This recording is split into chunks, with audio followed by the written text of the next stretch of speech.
The Shooting Range. In this episode, pages of history, the whispering but deadly bullfighter.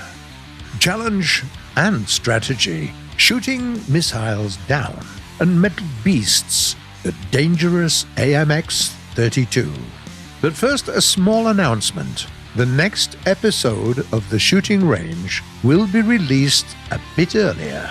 Starting August, the show moves on to Saturdays. The time stays the same, 4 p.m. GMT or noon ET.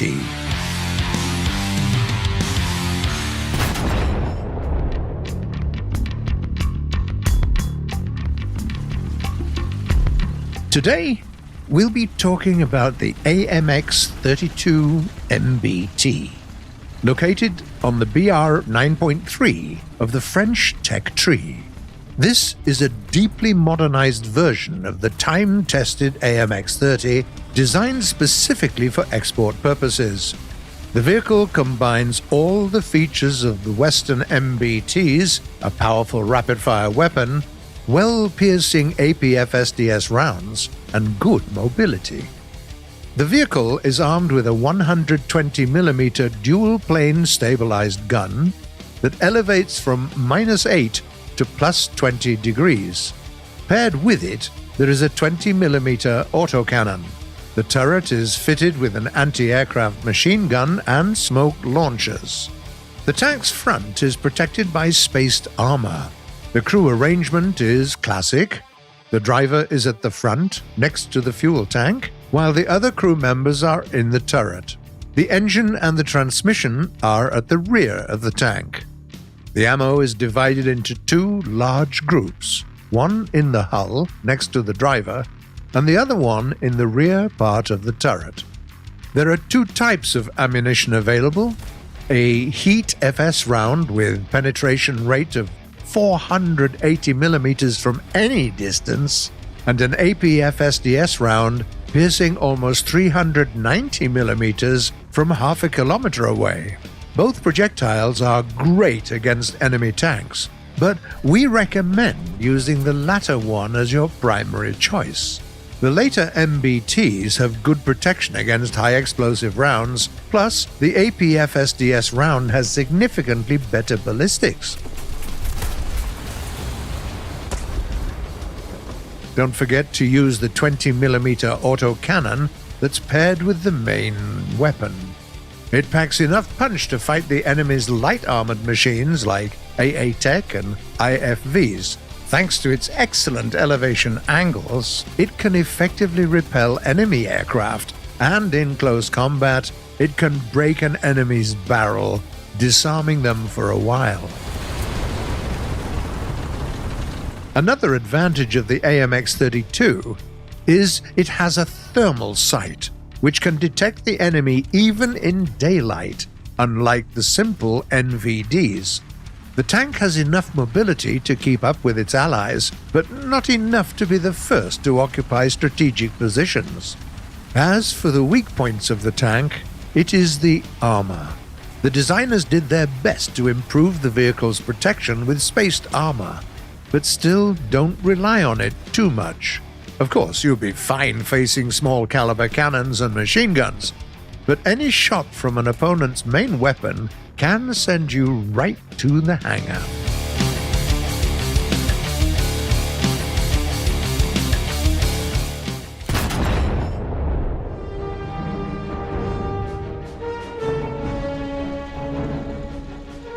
It just showed up all of a sudden, and in the very next moment, an avalanche of bullets and projectiles hit a cluster of Japanese tanks and infantry, lined up in a parade formation in honor of the Emperor's birthday.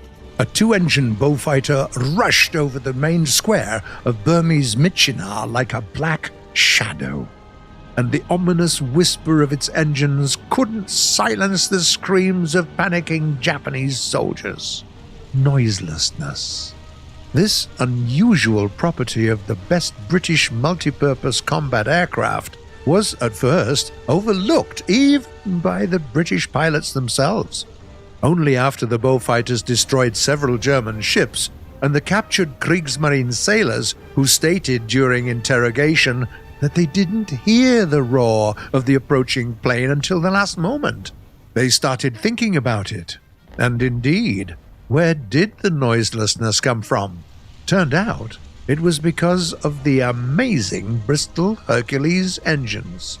They seemed like your usual 14-cylinder radial aircraft engines, which at the time were produced in huge series in all the countries that were considered leaders of the aviation industry, except in these ones.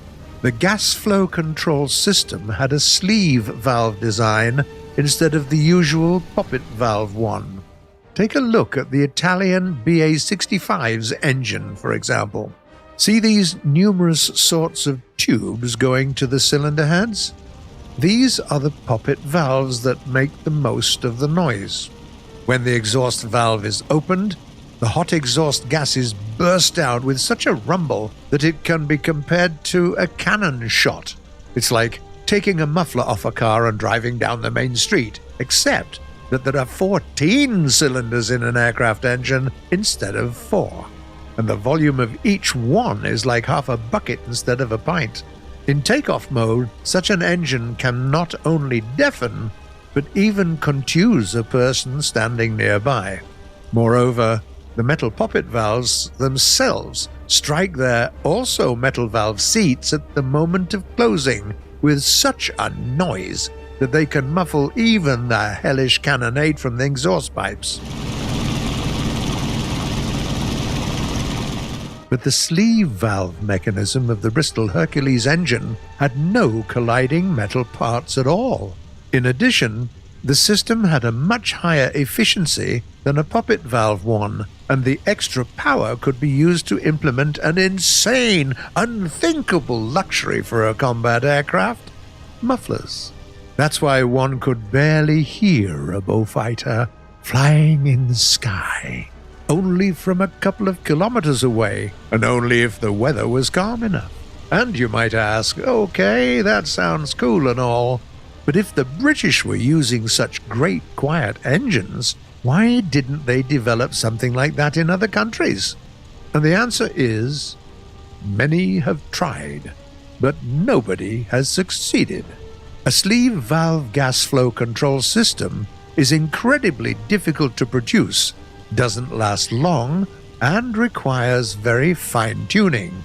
To an inexperienced mechanic, it looked like a mad watchmaker's delusion, but it was worth it.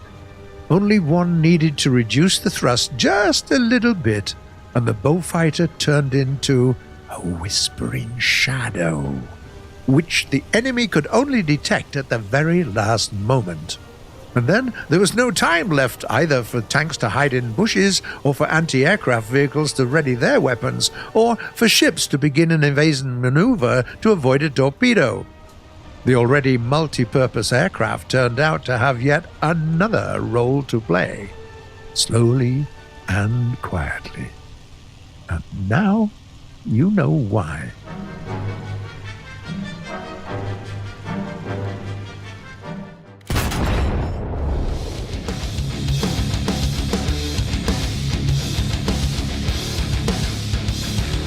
Not so long ago, you suggested in the comments that we try to shoot down a missile from a tank cannon. Okay, let's try it. First of all, let's choose a vehicle with slow ATGMs. The Type 60 ATM, for example, and try to shoot them from the HSTV-L. Its APF SDS rounds have good ballistics, and the gun reloads in just a second and a half. The lake on the Poland map is ideal for tests. The distance will be enough for a whole series of shots, and the stones on the shore will allow us to hide the Type 60's hull so that we don't accidentally hit it instead of the missile. Everyone in position? Launch. The ATGM rushes towards the target and we open fire. A few projectiles pass it by, and then one of them goes right into the missile. Success. Further experiments have shown you that you can shoot down even a faster ATGM with any other type of projectile, except it will take more attempts to succeed. The challenge is quite complete, and that could be the end of it. But while we're on the subject of shooting down enemy missiles, let's look at it in more detail, and specifically look into ways that are applicable in real combat, unlike the exotic pursuit of shooting ATGMs with a tank cannon. Hey guys, can you give us an extra bumper? Yeah, right now.